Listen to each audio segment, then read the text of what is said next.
This is Rich Layton. He's here visiting Houston, a homeboy from Houston, and he's came back down to play with Dr. Rocket and Herschel Berry, and I grabbed him and brought him into the KPFT studios. I'm Melissa Noble, and Rich, I want to thank you for taking the time to come here. You can put your CD down. Thank you. Now. I was like, hello, everybody. Tell me about your CD. And hey, it's a CD 30 years in the making. That's what it is. It's a CD 30 years in the making. Jesus. Tell me about your history here in Houston. And you've been gone 14 years. Now you live in Portland, and you're doing a lot of promo on the Houston music scene and the Texas music scene. So it's really great that you're pollinating there in Portland. Right. And you know, when you're there, you can't really talk about the people you associated with here because they don't know who you're talking about. No. But when you're here, we do. So give us some names. Sure, okay.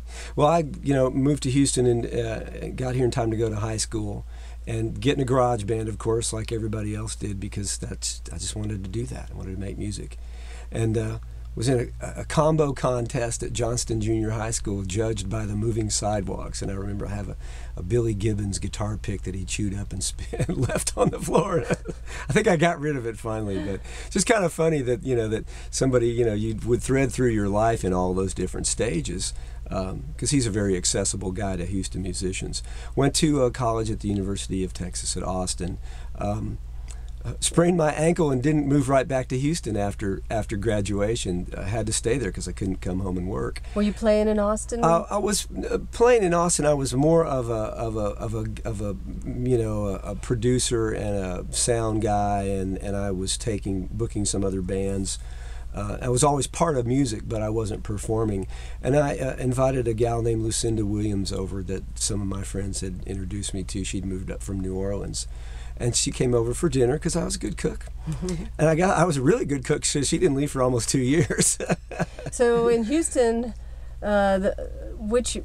you've played with Herschel Berry. Did you play with him and his band? I never was a part of the Natives. What happens? Lucinda and I stayed in Austin for another, I guess, 6 or 8 months, and we would play on the Drag on a Saturday afternoon. All the jewelry makers and people came out, and there's a big street across from the main campus called the Drag, and she'd open her guitar case, and we'd play for tips, which was a hoot. It's amazing that's where I started getting introduced to the blues. Kind of was via Lucinda, and she started driving my car back and forth to Houston, and one day blew it up to come play this little club called Anderson Fair. And she said, we need to move back to Houston, which was like the last thing I wanted to do because I grew up here and hated it. So what year was that you moved back? We moved back in about 70, I want to say 75 or early 76.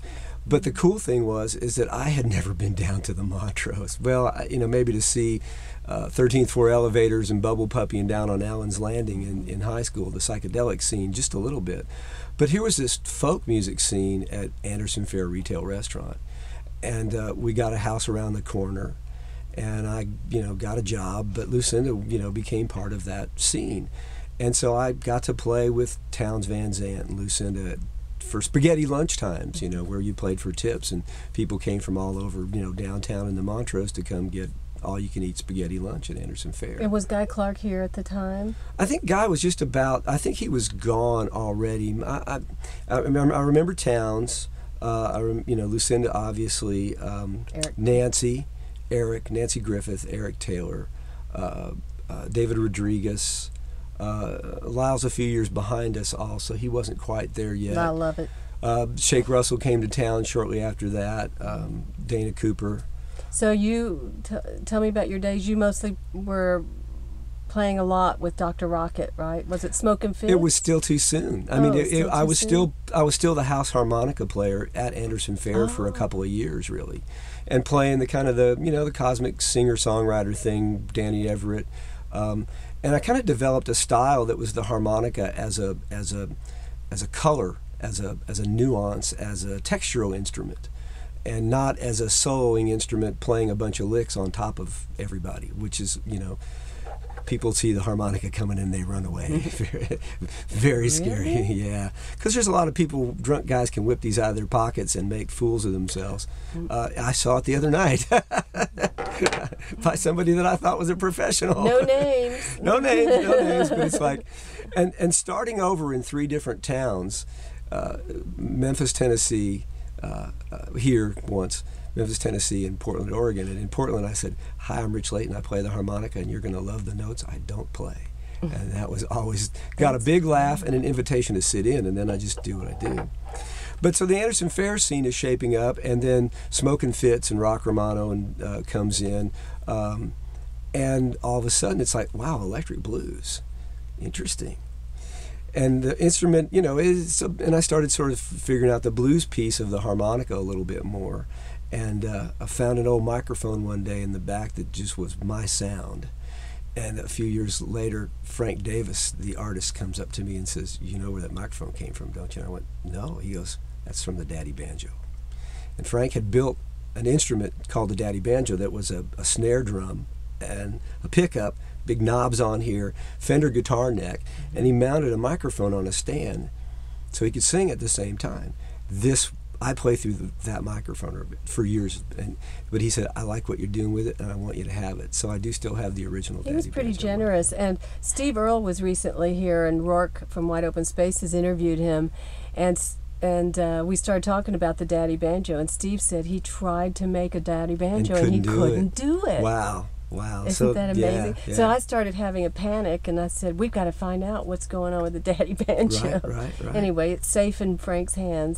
Cool. So, but anyway, so it was Rock Romano that was kind of the introduction to me, and then I became an original member of Dr. Rocket, which I was just so honored that somebody wanted me to be in their band. And it started out as a 4-piece band, and again, I got to take the rhythm style of playing, which was more like...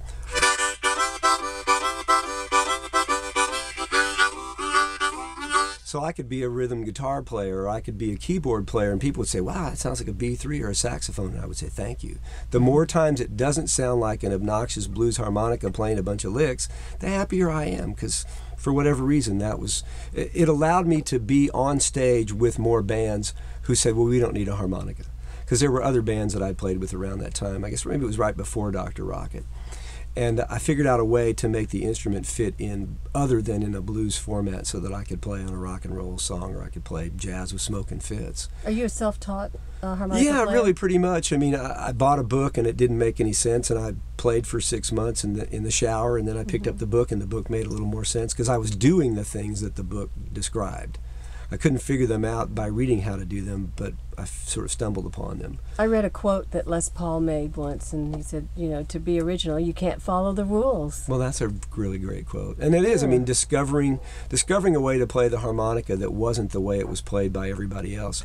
And over the years, I've been sort of under the glare of a Kim Wilson from the Fabulous Thunderbirds sitting on the side of the stage, 6 feet away from me when Dr. Rocket would open. And instead of being, first you start out scared, scared beanless. And then I realized, I just have to own what I do and not try to show Kim that I can do what Kim does. And find your own voice. Yeah, and just stick with what's mine. And a number of years later, when I moved to Portland, there's also another massive master of the harmonica who's since passed, unfortunately, named Paul DeLay.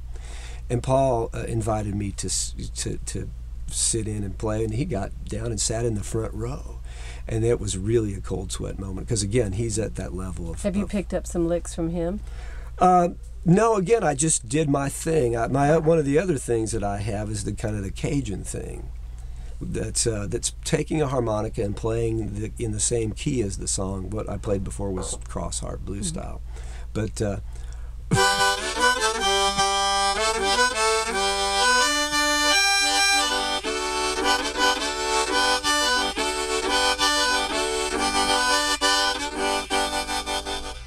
so that's making it sound like an accordion, and I'll make a joke. Okay, I'm going to try to make this sound like a squeeze box now.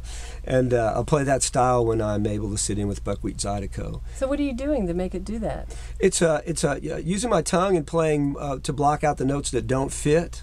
Oh. and then playing. They're called octaves. You're playing octave notes. They call them chords, but they're really two notes, and some you get this sort of sympathetic vibration from some of the other reeds. So there's a lot of nuance to the harmonica. There's a lot of stuff that's not quite right musically, but you're sort of on your way to the right note, essentially. A little bit like maybe like the pedal steel. You're never on pitch. You're going to the note. But boy, do I digress. No, I think it's great. So Dr. Rocket and Anderson Fair, and then suddenly Anderson Fair became a place for the blues to take root also. And we did Blue Wednesdays backing up Rocky Hill, who was Dusty Hill's brother, the bass player for ZZ Top.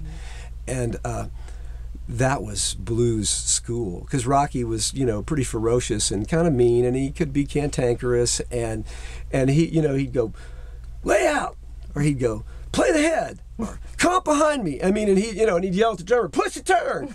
And he'd go, stay on the one. It was all like getting yelled at all the time. And for, your first instinct is, oh my God, I'm sorry, Rocky. And you can't go there. You have to just take it in stride. You got to go, all right, I'm getting it from the master here. And he was, God rest his soul. He lived like a blues man, and therefore he died like a blues man. But he was the real deal. He drank all day with Leighton and Hopkins, and played at Leighton's funeral. Called me up and said, I got to play at Leighton's funeral, and I can't. I need you to take me there. And I was like, all right, what time do you need me to pick you up?